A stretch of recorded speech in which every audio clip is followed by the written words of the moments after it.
ईसा खाल शहर में हर हफ्ते मंगल के रोज लगने वाला मेला मंडी का इनेकाद आज भी किया गया। हालांकि हुकूमत पंजाब और जिली इंतजामिया की जानिब से कोरोना वायरस के फैलाव के खदशात के पेश नजर दफा 144 नाफिज किया गया। आज मेला मंडी लगने पर सोशल मीडिया और एक इलेक्ट्रॉनिक मीडिया पर इसके मुतालिक तस्वीर वायरल हुई, जिस पर तहसील इंतजामिया ईसा खाल के assistant commissioner Umar Farooq, TMA अमला और पुलिस के अमला फौरी तौर पर मेला मंडी पहुंच गए और उन्होंने मेला मंडी पर लगे हुए तमाम स्टॉलों को फिलफौर खत्म करा दिया। हाँ।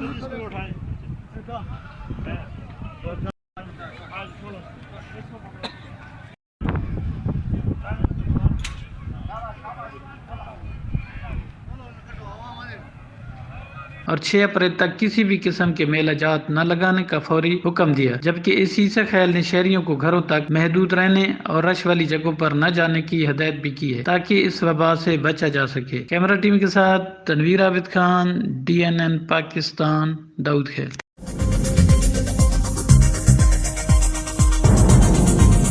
न्यूज़ से अपडेट रहने के लिए हमारे चैनल को सब्सक्राइब करें और बेल आइकन पर क्लिक करें।